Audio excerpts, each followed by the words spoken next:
Hey, it's Kevin Lawton with the New Warehouse Podcast, bringing you a new episode today. And on today's episode, I'm going to be joined by Jason Finkelstein, who is the co-founder and partner over at Logistics Resolve. And they're focused on healing some broken relationships in between 3PLs and brands and making sure that you can come to terms and make sure that things can keep going smoothly and repairing relationships versus breaking them apart, which I think we can all appreciate in the logistics world and also in our personal lives too. I think that's a good thing. So we're going to talk to Jason about some of these relationship issues that pop up and what some of the risks may be by ending those relationships, and also a little bit about his background and how he came to be a co-founder of Logistics Resolve. So Jason, welcome to the show. How are you? Thanks, Kevin. I'm doing well. I'm really excited to be here today. I appreciate you having us on. Definitely happy to get you on. Happy to talk about this. I think it's very interesting what you've launched here, and I'm very interested to kind of dig into this and where it came from too. I think it's an interesting story. So why don't you kind of start by giving us kind of an overview of your background and how that kind of led up and built up to Logistics Resolve? Yeah, absolutely happy to. So a little bit about my background. I've been in the operations supply chain space for about 10 years or so. And about 5 years ago, I was lucky enough to kind of stumble into the world of e-commerce when I joined a small t-shirt brand out of San Diego at the time called Fresh Clean Tees. I was hired there to lead operations and essentially scale up the business from the small company that it was into a large enterprise apparel manufacturer. And over the course of 4 years doing that, I oversaw supply chain, logistics, customer experience, manufacturing. Encountered a lot of issues as we scaled up, had a lot of big wins. And the area that I kept coming back to was fulfillment, which was a big challenge. We used an outsourced network. We used several 3PLs over the course of my time. And what I started to notice is that the relationship aspect, getting the performance, getting the cost that you wanted as a brand operations leader was really tricky. And then when I talked to other brand leaders, folks in my position at similar companies that were scaling that had a big e-commerce footprint, I heard the same refrain of, hey, I hate my 3PL, or things are really bad, or we want to switch. I think it's almost like a tired soap in the industry at this time, or by this time. And then when I talked to 3PL partners or other connections in the industry from the 3PL side, I heard a lot of similar things of, hey, this business is really tough.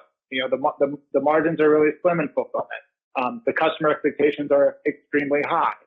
There's a big variability between the types of brands that any given fulfillment center will serve, even if they have a really narrow kind of ICP profile. And so, as I started to think about this and left Fresh Clean Threads, I thought, hey, this is one of the biggest issues in the industry that we could potentially solve. And I started talking to someone who I'd met who actually was at a 3PL that we'd utilized at Fresh Clean Threads, Dan Cole, who has a long history, so to speak, on the other side of the table. He started his own 3PL, worked as an exec at several of them. And we started looking at the market and said, hey, there's a ton of solutions out there that are focused on getting you to your next 3PL, helping run your RFP, helping transition. But there's really nothing out there that, from what our perspective, prevents sort of the biggest lose-lose in business, which is when you actually have to terminate and transfer your 3PL, or the other way around, the 3PL decides, hey, this customer's no longer a fit for us for whatever reason, go find a new provider. And so that's sort of the story of how Logistics Resolve came about. We asked ourselves, hey, instead of adding another solution to the market of, hey, can you switch to your new 3PL? What if we worked on sort of the root cause of this and tried to figure out a way to maintain these relationships and make them win-win for both sides? Yeah, and I think that makes so much sense. And shout out to Dan, by the way, as well. Good friend. And yeah, I mean, I think there is so much of that kind of talk in the industry, like you said, like, oh, I hate my 3PL, or like 3PLs suck, or like, a lot of companies too, where, they had bad 3PL experiences and they're like, oh, I'm gonna go do my own fulfillment, and then they end up starting a 3PL too, because they're like, oh, I can do it better than these ones that did it before that did a horrible job for me, right? So, which is unfortunate, obviously, that there's that kind of discourse in the the relationship there between the brands and the 3PL side. But I mean, I think it makes so much sense to now have you guys come in and try to resolve some of these issues, because I think, some of these issues maybe depending on, personalities involved and things like that, like they may not be as big of an issue, but they may not be able to kind of see it from an outside perspective, because either they're like personally invested in the brand, and they have an attachment to their business and things like that, or maybe there's a misunderstanding because they don't have necessarily an operational background, or the 3PL maybe wasn't the right fit from the beginning, and all these different things that can happen. So I'm curious, I mean, as you start to evaluate some of these, and as you've talked to people within the market, I mean, what are some of the common reasons that you're seeing for 3PLs and brands to start having, issues in the first place? Absolutely happy to speak to that. And I want to touch on one thing. You're totally right. In that these relationships are so critical to both sides. As a brand, this is arguably your most important supplier relationship, your most important outside partner relationship. It's, you hear a lot, the last line of defense between you and your customers, shaping that customer experience. And then obviously as a fulfillment center, this is your business, right? So these are really, really, really high pressure and high importance relationships. So, what are the big things that we see causing issues? From our experience, and then a bunch of case studies and actually some research that we've done on this, we see 5 big issues that are what start to chip away. Kind of go from this big honeymoon, we're excited to start a new partnership, it's all blue sky, to oh boy, we're having some issues. And so there's 2 that are for the 3PL, 2 for the brand, and then 1 that kind of unites them together. On the 3PL side, the 2 big issues that we see are forecasting problems and then scope changes. And so, the first one is, in most relationships, 3PLs request some sort of forecast, typically at the daily level, 30 days projected, both units and orders, so that they can plan effectively to execute that work. Particularly for brands that are primarily D2C that ship a lot of e-commerce, this is extremely difficult to provide with a high degree of accuracy. Yeah. And so, one of the big issues for 3PLs is, hey, we get a forecast. If it's too high, then hey, we've staffed a bunch of associates. People are sitting around twiddling their thumbs, and it really drives on our bottom line. And then you kind of damned if you do, damned if you don't, because if the forecast's low and then the brand exceeds it, then you've got a bunch of orders sitting there, and you're really struggling to get them out.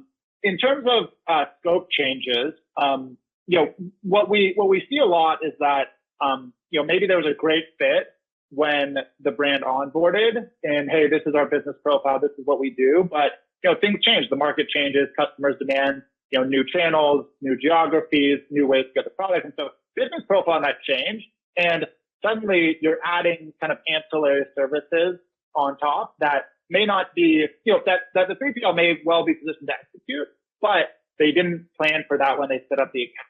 And so a lot of times, what we see is there's kind of a scope creep from the 3PL's perspective of, hey, here's some onesie, twosie things that we need to do. But then from the brand perspective, we're actually changing strategy, right? This is going to be a big new channel for us, and that, gets lost in the weeds a little bit. And then there is every once in a while, what we call kind of scope change that isn't really scope change, where there might have been some miscommunication during the RFP or onboarding process, and there's a lack of understanding around, hey, this was actually the scope that we meant to be executed, but it feels to the 3PL like scope change. And then when you look at the brand side, the 2 big issues that we found so far, and they're broad, right, are SLA performance and then just general visibility into the operation of your cost. So SLA performance fairly self-explanatory. However, can get very kind of nuanced as you dig in. Sometimes it's okay. You committed to 99% on time shipping. You're hitting 90%. Where it's set, right? Totally makes sense. But sometimes it's maybe you're hitting the KPIs in the contract, but all of our big orders are having mistakes. And maybe you're still at 99% accuracy, but these high value customers are having problems. Or maybe the inbounding is within SLA, but certain high priority loads aren't getting in, as hot as a brand might want. And then it could be all the way to, hey, I calculate this number this way, you're calculating it differently. So who's right? And then the final piece on the brand side that we see is just that general visibility, which could mean a lot of things. Commonly, we see it come up in terms of cost and invoicing, where it's, hey, we're getting hit with these invoices, these costs, labor hours, whatever it might be, and we don't know why we're getting them or where they're coming from or what the approval is. Then it could be all the way from visibility to the operation of, hey, we don't have the right reporting or we don't have the right understanding of why you're doing certain things. So those are some of the two separate issues for each side. And then there's one that kind of underpins everything, which is just around communication and alignment. And hey, are we talking frequently enough? Are we talking about the right things? Are we actually resolving the things that we're talking about? We sort of like to look at it as communication is basically the first and the last issue that we work on, because any issue can be made better or worse depending on the quality of communication that's coming through. So those are sort of the big 5 areas that we've been seeing most that get these relationships off track. Yeah, and I think there's a lot of things there too, like, especially from like the e-commerce and D2C side, like especially as a lot of these brands are kind of, just starting out or something, and all of a sudden they see whether it's explosive growth or they see like a new market opportunity to go into, like you see a lot of different challenges with that, especially like it's kind of in the first 2 that you mentioned there with the scope creep and then the forecasting issues as well. And it certainly can be frustration points on both ends, whether you're exceeding the forecast like tremendously, which is like great, right? In terms of like Absolutely. for like the brand, but then and it's great for the 3PL in the long term, but like the immediate reaction is like, oh my, like how am I gonna keep up with this? We got to bring in more labor, we got to figure out different things to be able to handle this, and how do I manage that with my other clients too, and things like that. So it creates these kind of frustration points. But I mean, I'm curious, like of those kind of common problems. I mean, how do you start to become maybe like more proactive or try to get ahead of some of those problems and do some maybe preventative measures when you're entering into the relationship or when you're doing your check-ins to try and maybe avoid some of those like getting to the point of frustration? Yeah, no, it's a great question. And we kind of in an ideal world, right, no one ever needs logistics resolved. Everything gets resolved internally. The first one is to acknowledge, hey, there are going to be issues. Perfect is not the objective. And it's almost like a mindset shift from both sides. So basically saying, hey, we're going to encounter issues, but our job as partners is to, presume good intentions and then sit side by side and work to fix them. So I think that's sort of the first big thing. And then, the second is just around the communication aspect. That, we like to sort of divide communication into 2 big buckets. One is everything that goes on day to day, right? And for those things, you're looking at, hey, what's the speed of response from both sides? What's the speed of resolution from both sides? What's actually the quality of the resolution? And making sure that both sides feel really good about all 3 of those things, because it only takes one for things to start to break down. And then in the second big bucket of communication, I think is really where we start to identify these things. And we refer to these as the real talk, kind of the heart to heart, if you will, between, whether it's top leadership or whether it's, day-to-day working teams, hey, how am I actually serving your business? How am I as a client, for you? is this what you expected? Where are the things going wrong? And I think, what happens a lot is that leaders are, very busy, right? You're jumping from, kind of fire to fire. But, in our experience, it's really important to kind of pull back and have these check-ins. And it might not be at QBRs, right? Because those are big, big audiences, a lot of people in the room, and sometimes the conversation actually needs to be about the people in the room, right? So these are more kind of top-to-top conversations that should be happening with some frequency, depending on the complexity of the depth and the state of the relationship, that I think oftentimes gets glossed over, just given people are, busy and often running the thing. And there is sometimes it's easier to ignore a problem that is butting up than really facing it head on. Yeah. I mean, I think it's great to, like you said, make sure that you're having those touch points like earlier on, and not necessarily at the QBR, like you mentioned, right? Like, don't wait to, if it's 1 month into the quarter, like, don't wait until the QBR to say there's a problem, right? I mean, like, bring it up earlier and try to be proactive, I think, on both ends, right? And have that understanding too of how are you communicating those things. And, I think it's really interesting to do that. But and I'm curious now on the relationship side, right? So, what are some of because obviously you guys are trying to resolve these issues, right? And you're trying to like repair these relationships and try and keep them as ongoing relationships, right? I think like at the end of the day, like, you don't want to, break that relationship, is your goal as Logistics Resolve. So tell us a little bit about, what are some of the, I guess, risks of, ending the relationship versus, trying to resolve it, right? Instead of, just saying like, oh, I can't deal with this anymore, and, we're done, right? We're pulling our brand out, right? But, what are the risks of doing that?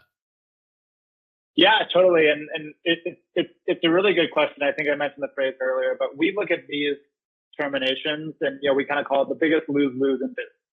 It's definitely the biggest lose-lose in supply chain. I'm sure someone could define it the biggest lose-lose model in business.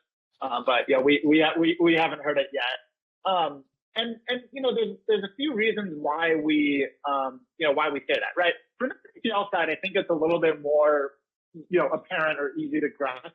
What is the big downside when a client leaves, or even when you have to terminate a client? First and foremost, you're losing whatever sort of, revenue margin forecast you had against that client. And it might even be, worse than simply what that margin is, because now you have empty square footage. So the margin hit could be even worse. In the worst scenario, you actually have idle CapEx that you've significantly invested in, that now is not productive. And then, from the more, kind of human and personnel side of things, these could result in big staffing, right? If you don't need the associates to fulfill an account, you can't keep them around. And I think that, not only is it a tough move, but it really hurts the morale in the company, right? When there's cuts, when the clients are leaving. And then, these exits often get very sticky. And so your top leadership is going to be focused on negotiating the exit, refilling the space, all of that sort of ancillary activity, which is distracting them from, their big priorities. As we see the market right now, what we hear from a lot of street sales is, hey, there's way fewer RFPs than there used to be. There's a lot fewer opportunities coming across our desk. And so we believe, hey, the best revenue that you have is the revenue that's already in the building, right? So work hard to fix that. And then conversely, on the brand side, I think this one, is a bit less intuitive. And a lot of brand leaders will think, hey, if we just shift our 3PL, all of our issues are going to go away, right? And you're hearing kind of in your ear from 3PL salespeople, maybe competitive salespeople, I can't believe they're doing that, or, that's ridiculous. I've never heard about that, right? So there's sort of this push of, oh yeah, just, switch over and it'll be all good. I think what we, find a lot is, unless a brand has really looked kind of internally at its own operations of what might have, we've been doing to contribute to some of the issues that we're facing, oftentimes those same issues or similar issues are going to pop up at your new facility and your new partner. And you're certainly not going to be at steady state for depending on the complexity of the account, anywhere from 3 to 9 months, right? It's going to take time to ramp up, time to get back in. What we've really talked a lot about is the actual transition is incredibly risky and incredibly expensive. And so we've done a bunch of case studies on brands that have moved their fulfillment center, whether on their own volition or been terminated by the 3PL and had to go find a new partner. What we find is that it typically costs 10 to 25% of a fulfillment plus small parcel budget annually. Wow. Right. So really, really big costs that not all brands are necessarily expecting or prepared to absorb.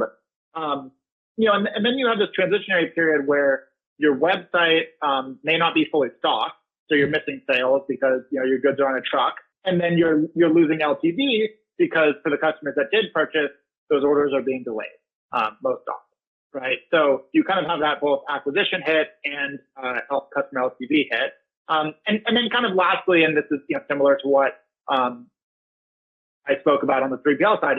This is a big deal, within a brand. Just if 3PLs, there's big business continuity risk. So your board is going to be involved or have close eyes on it. Oftentimes senior leadership, and the CEO is going to be talking about this every Monday morning. As are other departments who are having trouble fulfilling their, KPIs. I've been through this. I've talked to many people that are, that have gone through this as well. And so, let alone you're not really going to be able to accomplish any other operations team priorities within, call it 6 months of doing this move, both before and after, because this is such a, kind of high stakes and high stress type of situation. So that's why we say, hey, before you, kick off your RFP, before you look to change, let's just slow down and make sure that we've done everything possible to make sure that we're hitting the performance, cost, whatever your objectives are with your incumbent, because you never know what's going to be on the other side. We're in that transition. Yeah. I think that's a lot of great points there, because it is it's not as easy as just what would you say, like changing your cell phone provider, right, or something like that, right? Which even in some cases is not that easy. But there's a lot to go into account there, and especially if you carry a lot of inventory as well, then there's like a whole gap of when is that inventory going to be available again, like you said. So there's definitely like a lot of risk there on both sides. So it makes sense to try and resolve those issues and those conflicts and try and keep the relationship going, so that both sides are kind of finding a way to win in a sense. And I think based on some of the common reasons for some of these issues coming up that you mentioned earlier on, a lot of them are pretty able to, if you're open-minded, like you can easily kind of navigate those and figure out why, how do we kind of, because a lot of them are I think spurred from either growth or unexpected lack of growth in a sense, but like how do we kind of take those and make positives and win on both sides together to be able to grow together. So I think it's very interesting, this kind of unique relationship. And I think I saw you guys when you launched it, you kind of likened it to a marriage, which I've seen that kind of analogy a couple times around the 3PL brand relationship in a sense. But it truly is like a commitment to grow together, because you are very invested, very committed, like trusting people with your inventory, and at the end of the day, trusting people with your customers as well from the brand perspective. So I'm curious, you talk us through a little bit, through that mediation process a little bit, that logistics resolve kind of brings to the table, and how does that work for someone who's maybe in one of these situations right now? Yeah, absolutely. So, if folks are in a situation that's kind of right for us to come in, it might be, hey, there's general dissatisfaction on both sides that maybe is trending negatively. Maybe there's a big renewal coming up that's acting as a forcing function for both sides.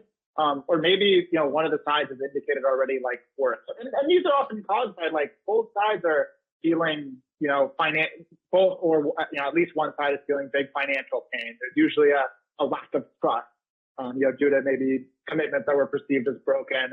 And there's that heightened, emotional tension that comes from it. So, these are the sorts of situations that we often walk into. And, the way that it'll actually look for the two sides is fairly straightforward. So, we start by having both sides basically agree to bring us up.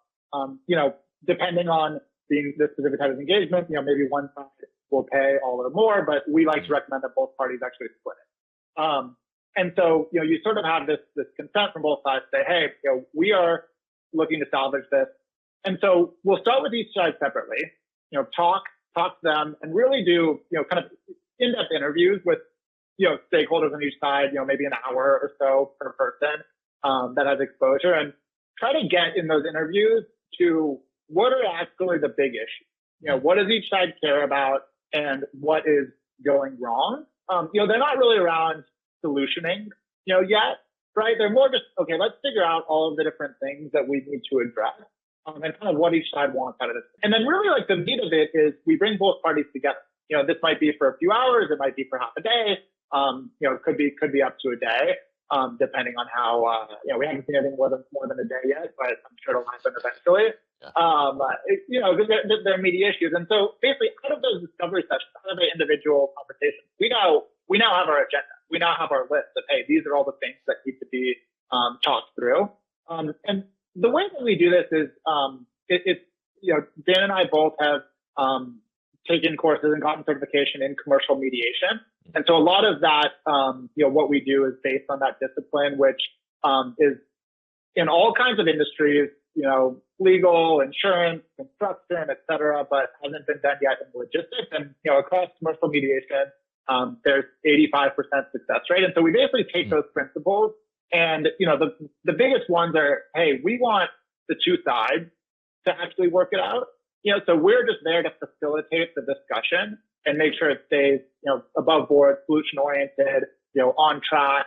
And then, we can also be there to provide, a dose of reality or an unbiased opinion, as needed. But really our job there is to get both sides talking and really in a solution oriented mindset versus blaming or, trying to get as much as you possibly can, kind of cut the pot in two ways type of mindset. And so, we basically do this, and coming out of these, facilitated sessions, we have now commitments from each side of, hey, this is how we're going to differently. Maybe this is how billing is going to look. Maybe this is, how communication is going to look. And then, I started my career in consulting. I know that the best presentations ever, you can come back on Monday and it can be like nothing ever happened. Right. So, ideally that doesn't happen, but I've definitely seen it. And so that's why our solution, we stick around, right? So we have those commitments, and what we'll do is, depending on, what the engagement calls for, it might be as much as bi-weekly, it could be, more like quarterly, is we'll actually track those commitments, and it might be KPIs, it might be milestones, and basically make sure is each side hitting what they said they were going to hit. Do they need any support? Are there new issues that are coming up? And so we want to really kind of keep a pulse on the relationship and make sure that the tenor stays how it was when we brought everyone together versus how it was, maybe a couple months before. Yeah. I love that approach, because I think, it's one thing, like you said, you put the whole plan together and then you're like pushing the action on them to, stick to the plan and stuff like that. Then they might just, find themselves back where they were originally, essentially. Right. So I love that you're kind of sticking with them and making sure that, these things that were agreed upon are getting hit, and, adding that third party too in, I think, helps to alleviate some of the tension maybe that's had been built up over time in a sense. And because at the end of the day, I mean, it's really, it's the human element, right? That kind of, gets in the way in a sense. And, having somebody with like a fresh set of eyes look at it and, kind of guide you through, that's not necessarily impartial to either side. You're kind of you're almost the Switzerland, I guess, of the logistics world in a sense, right? You're neutral to all the parties. So, it really helps to kind of guide that and guide them to overall resolution and hopefully a long continued relationship throughout. So very interesting what you guys have developed here and what you're focusing on. I mean, I think it's a great idea, and I think it's a great thing to bring to the industry to help resolve a lot of these problems that probably didn't have to necessarily end relationships and could have kept things going and worked things out. So it's great to have that third party and new set of eyes to look at a problem and help resolve that. So very interesting stuff with you here, Jason, and definitely appreciate you coming on the show today to talk about this. If people are finding problems in their own logistics marriages, what's the best way to get in touch with you and learn more about Logistics Resolve? Yeah, absolutely. No, appreciate that, Kevin, and it's been great being on with you here today. Best way to get in contact is either on LinkedIn, Jason Finkelstein, or email, jason@logisticsresolve.com, or they can pop over to our website, www.logisticsresolve.com, to get some more info and they can contact us. All right, great. And we'll definitely put all that information at thenewwarehouse.com as well, so people can easily find it. So Jason, thank you once again for your time on the show today. Thanks, Kevin. It was a pleasure. Hey guys, thank you so much for tuning into today's video here on our YouTube channel, The New Warehouse Podcast, and I appreciate you tuning in. If you liked what you saw, make sure you subscribe to our channel, and if you like this video in particular, make sure you like it as well. And if you want to get this great t-shirt that you see in the video behind me, Warehouses Are Sexy, head to warehousesAreSexy.com and get your own.